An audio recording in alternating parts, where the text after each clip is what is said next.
Chip முதல் ship வரை அனைத்தையும் இந்தியாவிலேயே உருவாக்க வேண்டும் என பிரதமர் மோடி வலியுறுத்தியுள்ளார். இந்தியாவின் முக்கிய எதிரி பிற நாடுகளை சார்ந்திருப்பதுதான் என்றும் கூறினார். வெளிநாட்டு பயணம், புதிய திட்டங்கள் குறித்து முதலமைச்சர் மு க ஸ்டாலின் விளக்கம் அளித்துள்ளார். தமிழ்நாட்டின் கட்டமைப்பு, இளைஞர்களின் திறன், கல்வி குறித்து ஜெர்மனி முதலீட்டாளர்கள் மாநாட்டில் எடுத்துரைத்ததாக கூறினார். கடந்த 4 ஆண்டுகளில் 1010 புரிந்துணர்வு ஒப்பந்தங்கள் மூலம் 11.3 லட்சம் கோடி ரூபாய் மதிப்பிலான முதலீடுகள் ஈர்க்கப்பட்டுள்ளதாக அமைச்சர் TRV ராஜா தெரிவித்தார். புதிய முதலீடுகள் மூலம் தமிழகத்தில் 34 லட்சம் வேலை வாய்ப்புகள் உருவாக்கப்பட்டுள்ளதாகவும் அவர் கூறினார். ஆசிரியர்கள் தங்களை அப்கிரேட் செய்து கொள்ள வேண்டும் என முதலமைச்சர் மு க ஸ்டாலின் வேண்டுகோள் விடுத்துள்ளார். மாணவர்களுக்கு சமூக ஒழுக்கத்தை கற்றுத்தர வேண்டும் என்றும் வலியுறுத்தினார்.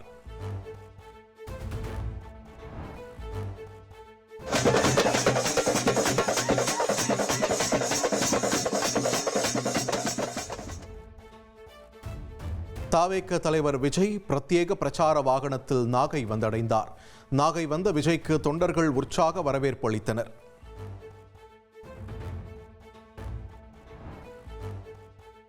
மீனவர்கள் விவகாரத்தில் கடிதம் எழுதிவிட்டு அமைதியாக இருக்க நாம் திமுக அல்ல என்று விஜய் பேசினார். தமிழக மற்றும் இந்திய மீனவர்கள் என பிரித்து பேச பாஜகவும் அல்ல என்றும் தெரிவித்தார். திருச்சியில் ஸ்பீக்கர் வயர் துண்டிப்பு, அரியலூரில் மின்சாரம் துண்டிக்கப்பட்டதாக தாவேக தலைவர் விஜய் பேசினார். மோடி, அமித்ஷா பேசும்போது வயரை துண்டிக்க முடியுமா என்றும் கேள்வி எழுப்பினார். அரியலூர்ல போனப்போ நான் கரெக்டா அந்த ஊருக்கு போறதுக்கு முன்னாடி அந்த ஏரியாலேயே அந்த பவர் கட்டு. அப்புறம் நான் திருச்சிக்கு போய் நான் பேச ஆரம்பிச்சதுக்கு அப்புறம் அந்த ஸ்பீக்கருக்கு போற அந்த வயரு கட்டு. இல்ல, நான் தெரியாம தான் கேட்கிறேன் சிஎம் சார்.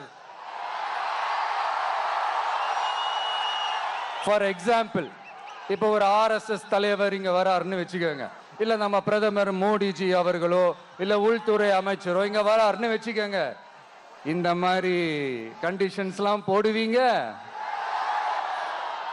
இந்த மாதிரி பவர் கட் பண்ணுவீங்க, இந்த மாதிரி வயர் கட் பண்ணுவீங்க, கொஞ்சம் கட் பண்ணி தான் பாருங்களேன். முடியாதுல, பேஸ்மெண்ட் அதிரும்ல.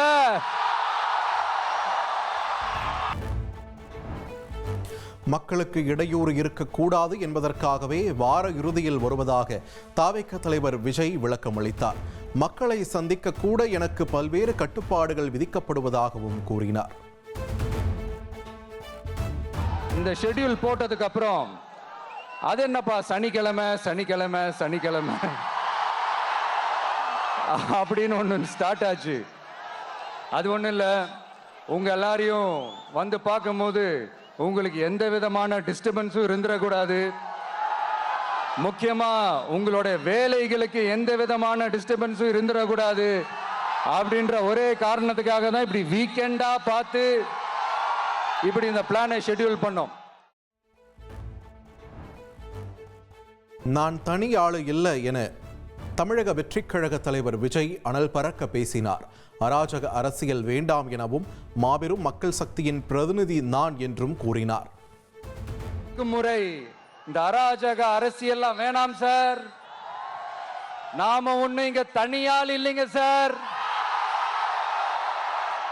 மாபெரும் மக்கள் சக்தியோட பிரதிநிதிங்க சார், மாபெரும் பெண்கள் சக்தியோட சகோதரன் சார், மாபெரும் இளைஞர் இயக்கமா இருக்கிறோம் சார். கேட்டுச்சா சிஎம் சார்?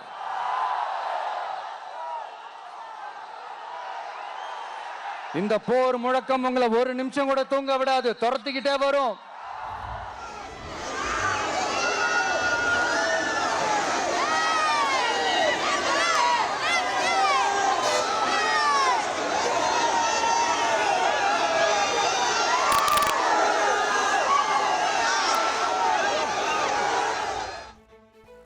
நாகையில் பிரச்சாரத்தை முடித்துக்கொண்டு திருவாரூர் சென்றடைந்த தாவேக தலைவர் விஜய்க்கு உற்சாக வரவேற்பு அளிக்கப்பட்டது.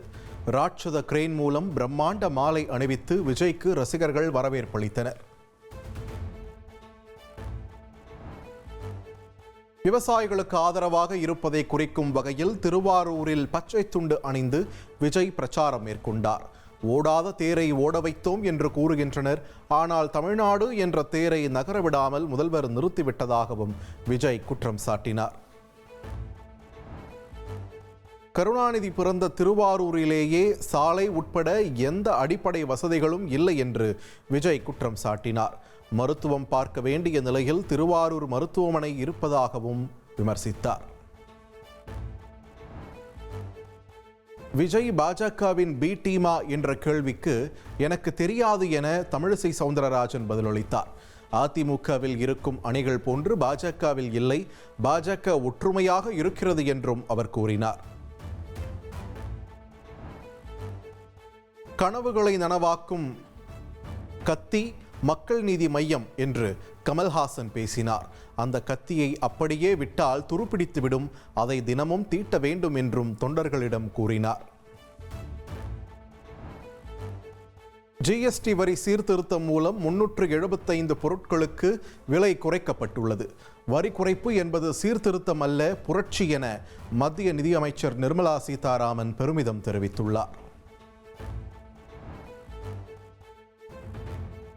தமிழ்நாட்டில் கடந்த 6 ஆண்டுகளில் எந்த தேர்தலிலும் போட்டியிடாத 42 கட்சிகளின் பதிவை தேர்தல் ஆணையம் ரத்து செய்துள்ளது. மனிதநேய மக்கள் கட்சி, அகில இந்திய மூவேந்தர் முன்னணி கழகம், அகில இந்திய பசும்பொன் முன்னேற்ற கழகம் உள்ளிட்ட கட்சிகளின் பதிவு உரிமம் ரத்தாகியுள்ளது.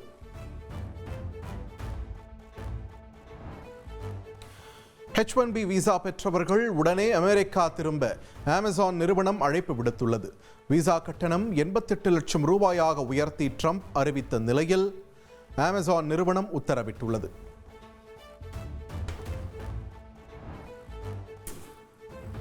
H1B விசா கட்டணம் உயர்த்தப்பட்ட விவகாரத்தில் பிரதமர் மோடி மௌனம் காப்பது ஏன் என காங்கிரஸ் கேள்வி எழுப்பியுள்ளது. பிரதமரின் மௌனத்தால் இளைஞர்களுக்கு கடும் பாதிப்பு ஏற்பட்டிருப்பதாக தெரிவித்துள்ளது.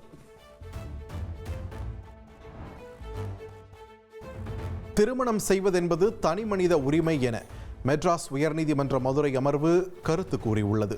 திருமண தடையில்லா சான்று வழங்க மறுத்த ஜமாத் நிர்வாகத்தை எதிர்த்து ராமநாதபுரத்தைச் சேர்ந்தவர் தொடர்ந்த வழக்கில் தெரிவிக்கப்பட்டுள்ளது. வெடிகுண்டு மிரட்டல் காரணமாக மும்பையில் இருந்து தாய்லாந்து புறப்பட்ட விமானம் சென்னையில் அவசரமாக தரையிறங்கியது. விமானத்தில் பயணிக்க அனுமதிக்காததால் மிரட்டல் விடுத்ததாக பிடிபட்ட 2 இளைஞர்கள் ஒப்புக்கொண்டனர்.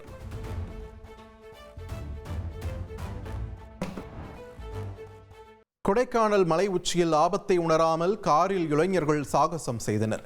காவல்துறை சார்பில் விழிப்புணர்வு ஏற்படுத்த வேண்டும் என்று சமூக ஆர்வலர்கள் அறிவுறுத்தினர்.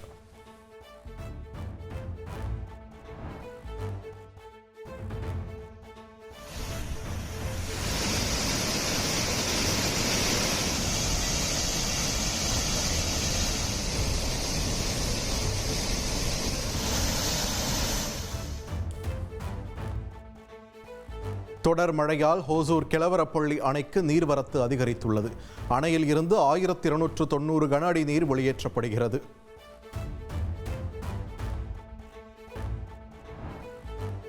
புரட்டாசி முதல் சனிக்கிழமையை ஒட்டி திருப்பதி ஏழுமலையான் கோவிலில் பக்தர்கள் கூட்டம் குவிந்தது. இலவச தரிசனத்திற்காக 18 மணி நேரம் பக்தர்கள் காத்திருந்தனர். தமிழகத்தில் உள்ள வைணவ கோவில்களில் புரட்டாசி மாத முதல் சனிக்கிழமை வழிபாடு நடைபெற்றது.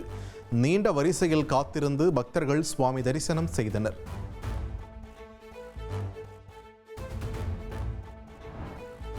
நடப்பாண்டின் கடைசி சூரிய கிரகணம் நாளை இரவு நடக்கும் நிலையில் இந்தியாவில் தென்படாது என அறிவிக்கப்பட்டுள்ளது. ஞாயிற்றுக்கிழமை இரவு 10:59 மணிக்கு தொடங்கி திங்கட்கிழமை அதிகாலை 3:23 மணிக்கு முடிவடையும் என்றும் எதிர்பார்க்கப்படுகிறது. இங்கிலாந்தின் லண்டன், பிரசல்ஸ், பெர்லின் விமான நிலையங்களில் நடந்த சைபர் தாக்குதலால் விமான போக்குவரத்து சேவை முடங்கியுள்ளது. ஆயிரக்கணக்கான பயணிகள் பாதிக்கப்பட்டுள்ள நிலையில் வழிகாட்டு நெறிமுறைகளை ஏர் இந்தியா நிறுவனம் வெளியிட்டுள்ளது. நாளை நடைபெறும் இந்தியா பாகிஸ்தான் கிரிக்கெட் போட்டியில் நடுவராக ஆண்டி பைக்ராஃப்ட் மீண்டும் நியமிக்கப்பட்டுள்ளார். கடந்த போட்டியில் வீரர்கள் கைகுலுக்காத விவகாரத்தில் நடுவர் ஆண்டி பைக்ராஃப்ட் விதிகளை மீறியதாக பாகிஸ்தான் கிரிக்கெட் வாரியம் குற்றம் சாட்டியிருந்தது குறிப்பிடத்தக்கது.